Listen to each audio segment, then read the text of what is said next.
Medical report में तो वाज़े लिखा है कि फॉरेंसिक में आपको मेरे मुवक्किल के खिलाफ कुछ भी नहीं मिला। तो फिर आपने तफ्तीश में ये क्यों नहीं कहा कि ये एफआईआर झूठी है?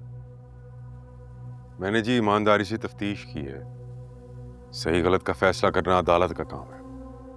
दौरान तफ्तीश किसी भी जगह आपको ऐसा लगा कि शहर का लगाया हुआ इल्जाम सच्चा? जिस तरह वो थाने में रिपोर्ट लिखवाने आई थी, शक की कोई गुंजाइश नहीं थी मेरे पास। साफ छुपते भी नहीं, सामने आते भी नहीं। तो फिर आपने ये क्यों नहीं कहा कि इल्जाम सच्चा है? दरअसल तफ्तीश के दौरान एक बात समझ नहीं आई। हम सब भी यहां समझने की कोशिश कर रहे हैं, आप बताइए क्या बात समझ में नहीं आई?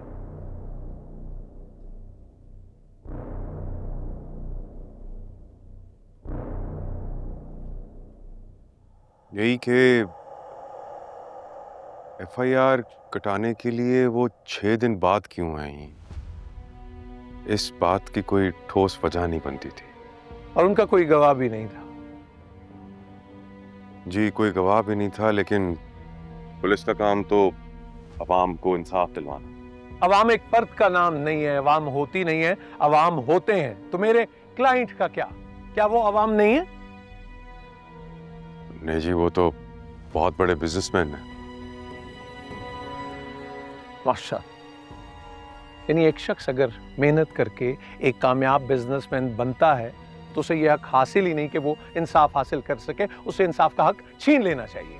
यानी उनका कामयाब बिजनेसमैन होना इतना बड़ा जुर्म ठहरा कि कोई सबूत भी आपको नहीं मिला और आपने ये चालान जमा करवा दिया।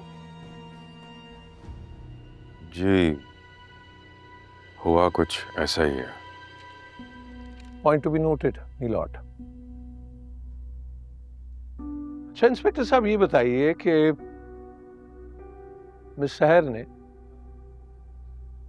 मेरे क्लाइंट के दोस्त मिस्टर रोहित को अपना सबसे अहम गवाह बताया, लेकिन प्रोसिक्यूशन की लिस्ट में तो आपने उनका नाम शामिल ही नहीं किया। रोहित साहब ने मिस सहर के लगाए हुए इल्जाम की तरदीद कर दी थी, तो फिर प्रोसिक्यूशन के गवाहों में कैसे उनका नाम शामिल कर? एक मिनट। यानी मिस सहर ने जिसको अपना सबसे अहम गवाह बताया, उसी अहम गवाह ने मिस सहर के इल्जाम को झुटलाया। रोहित साहब दोस्त भी हैं और बिजनेस पार्टनर भी हैं मिस्टर कामरान के। अब वो अगर मुल्जिम के हक में बयान देंगे, सवाल तो बनता है।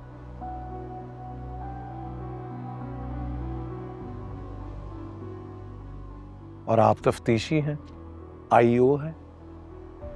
चले, दौरान तफ्तीश आपको कोई ऐसा सबूत मिला जो मिस्टर रोहित को झूठा साबित कर? नहीं जी, ऐसा कोई सबूत नहीं मिला। Point to be noted your honour. गुल फेंके हैं औरों की तरफ, बल्कि समर भी ए खाना बरंदाज चमन, कुछ तो इधर भी। जी खैर छोड़िए। मिसर ने अपने इल्जाम में ये भी लिखा कि वक़ुआ की रात घर पे कोई मुलाजिम नहीं था। तो मेरे क्लाइंट के मुलाजमीन में से किसी ने इस बात की तस्दीक की? नहीं जी, किसी ने तस्दीक नहीं की।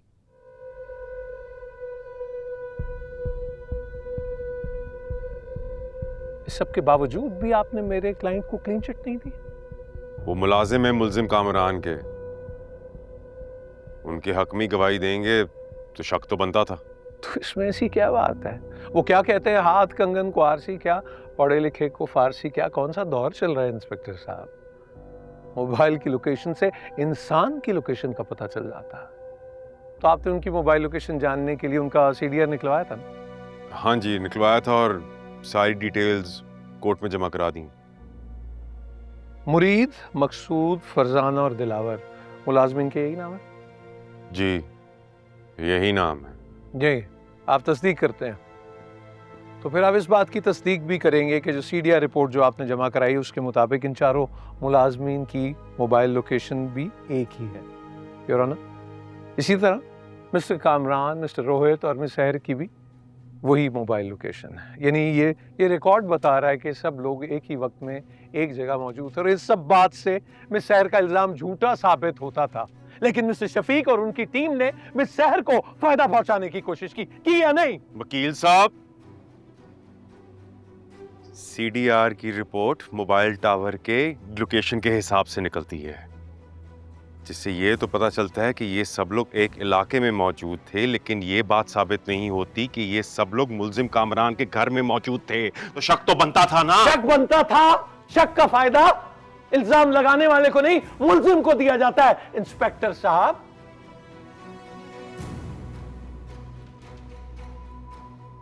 योर ऑनर, मेरे क्लाइंट एक बाइज्जत शहरी और एक नामवर कारोबारी शख्सियत है। ना सिर्फ उनके दोस्त बल्कि उनके मुलाजमीन ने मिस सहर के बेबुनियाद इल्जामात की तरदीद की है। लेकिन पुलिस बजाय इसके कि मेरे क्लाइंट को क्लीन चिट देती, उनका झुकाव मिस सहर के इल्जामात की तरफ रहा। This is not on. हम इंसाफ का बोलबाला चाहते हैं, इंसाफ का कत्ल नहीं। That's all your honour.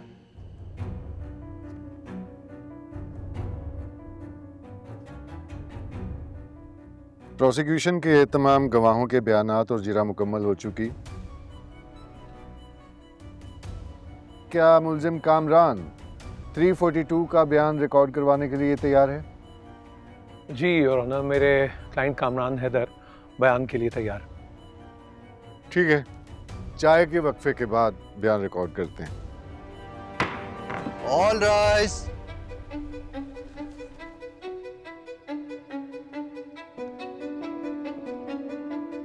वो बहुत सारे फसाने में जिसका जिक्र न था, वो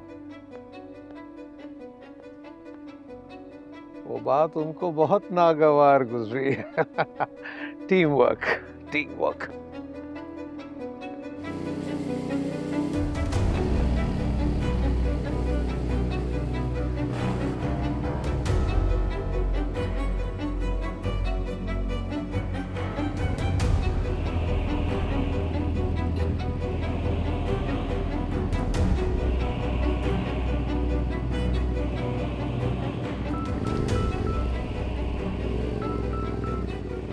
हेलो, किधर हो अबरार?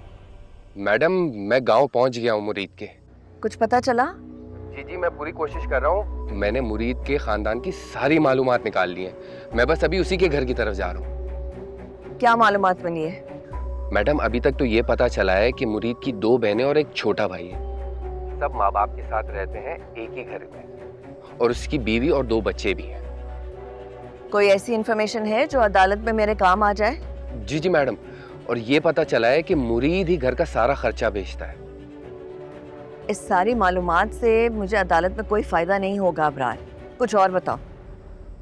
मैडम मैं पूरी कोशिश कर रहा हूँ, मुझे बस थोड़ा सा टाइम दे दे, मैं उसी के घर की तरफ जा रहा हूँ। मेरे पास वक्त नहीं है, जल्दी कॉल करो मुझे। जी मैडम, मैं करता हूँ थोड़ी देर में।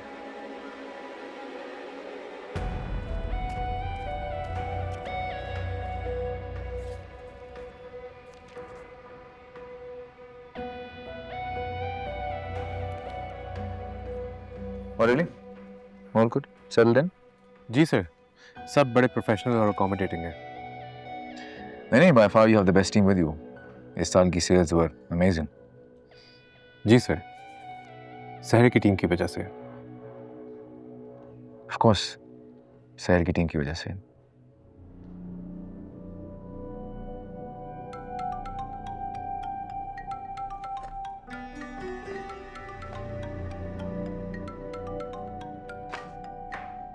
Ali, excuse me please.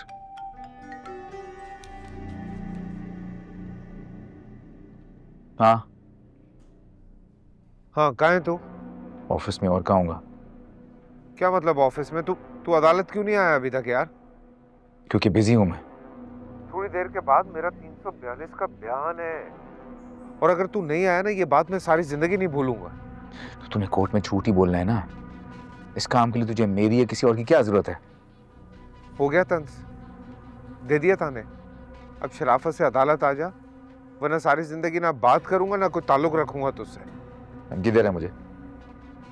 हाँ, जो समझना है समझ तू, and take it seriously. Office में एक इम्पोर्टेंट मीटिंग में बैठा हूं मैं।